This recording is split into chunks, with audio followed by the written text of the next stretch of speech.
Most portraits show you exactly what matters. This one doesn't. A young woman, a white ermine, a dark background. At first, it seems simple, almost ordinary. And yet, the longer you look, the more it feels as though the most important part of the painting is missing. Not hidden, missing. The woman is looking at something. The ermine is looking at something.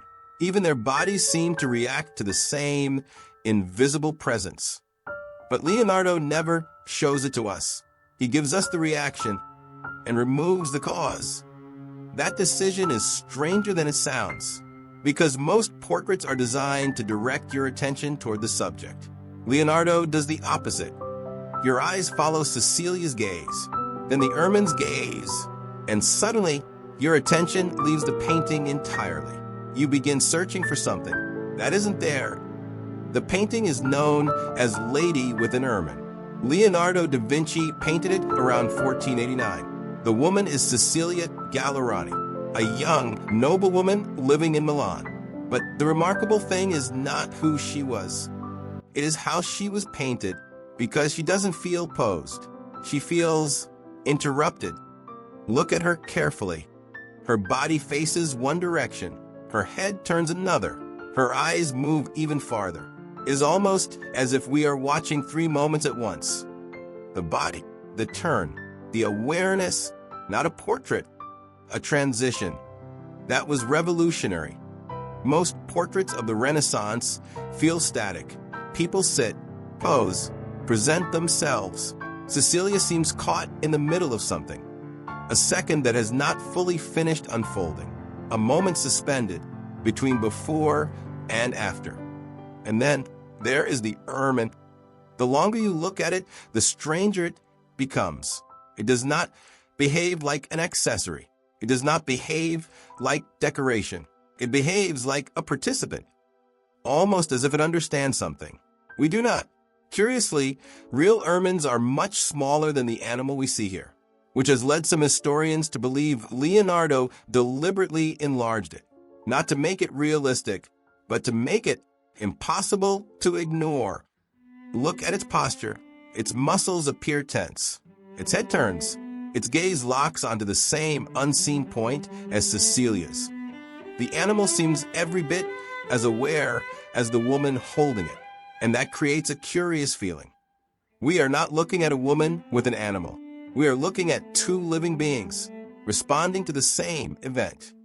And perhaps that is why the painting feels so modern, not because of its age, but because Leonardo captured a fleeting moment, one that still feels alive, more than 500 years later. Historians have spent centuries explaining what the ermine means. Purity, nobility, a reference to Ludovico Sforza, the ruler of Milan. But that explanation barely scratches the surface, because hidden inside the painting is one of the most fascinating stories surrounding Cecilia Gallerani.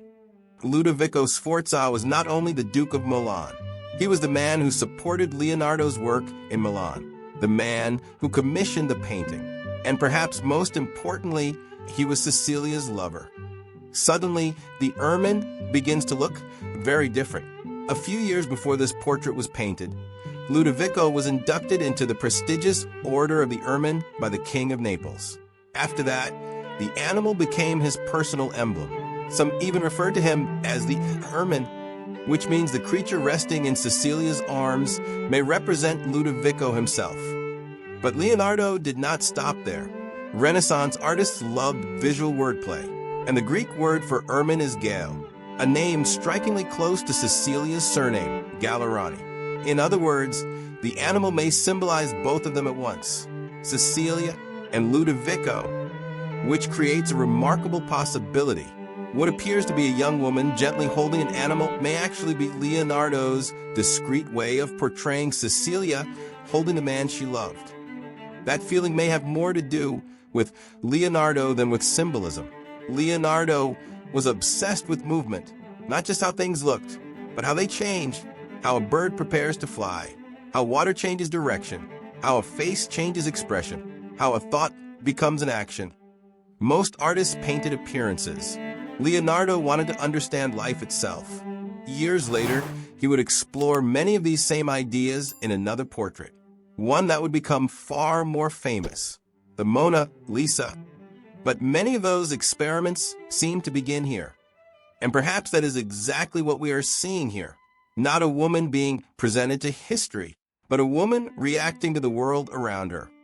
The difference sounds small, yet it changes everything, because reactions feel human, poses feel artificial.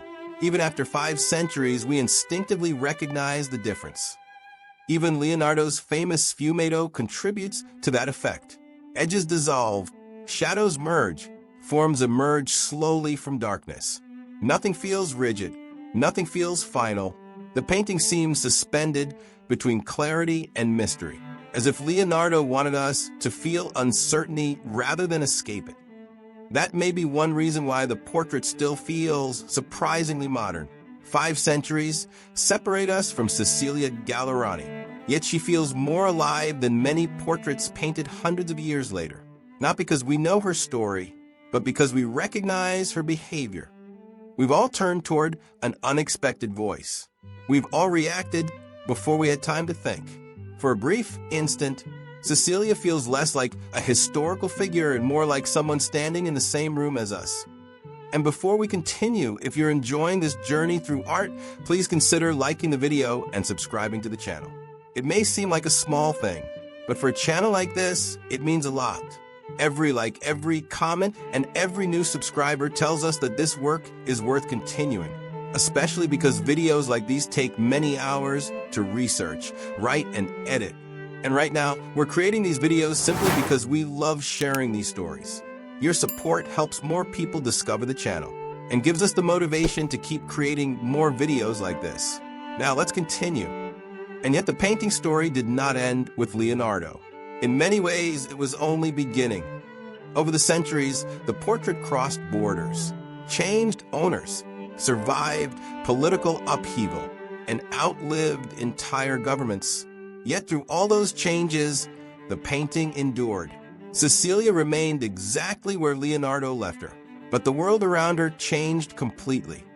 Today, the painting hangs in the National Museum in Krakow, Poland, more than 1,200 kilometers from Milan, the city where Leonardo painted it, far from the court where Cecilia once lived, far from the world that inspired its creation. Yet people travel across continents to see it, not only because it is beautiful, but because it is one of the very few surviving paintings by Leonardo da Vinci. What makes this painting even more extraordinary is its rarity. Leonardo filled thousands of pages with sketches, scientific observations, anatomical studies, engineering designs, ideas centuries ahead of their time. Yet only a small number of his paintings survive today. Roughly 15 to 20 works are generally accepted as authentic. Think about that. All of Leonardo's surviving paintings could fit inside just a few museum rooms. This is not simply a Renaissance portrait. It is one of the few surviving opportunities to stand face to face with Leonardo's hand. Its value is considered almost impossible to calculate. If the painting ever entered the open market, experts believe it could be worth well over $1 billion. But perhaps its greatest value has nothing to do with money. During the Second World War, Nazi forces seized the painting. For a time, history came dangerously close to losing it forever. Imagine that. One of the few surviving paintings that Leonardo actually completed. Not merely a masterpiece lost, but one of the few remaining connections to one of the most influential minds in human history. A piece of human history erased forever. But it survived. And today, visitors still stand before it in Krakow, looking at the same face Leonardo painted more than 500 years ago, still following Cecilia's gaze, still following the Ermine's gaze, still searching beyond the edge of the frame. And perhaps that is Leonardo's greatest achievement. Leonardo never told us what Cecilia was looking at, and perhaps that was the point. The wars didn't answer it, the centuries didn't answer it, and standing in front of the painting today, neither can we. We can only follow her gaze, just as people have done for more than 500 years. And if you've made it this far, thank you for watching. If this story changed the way you see this painting, please consider leaving a like and subscribing to the channel. It may seem like a small gesture, but it helps far more than you might imagine. Every like, comment, and new subscriber helps this work reach more people and gives us the motivation to keep researching, writing, and creating videos like this one. I'd love to hear your thoughts. What do you think Cecilia was looking at? Let me know in the comments. Thank you for watching, and I'll see you in the next video.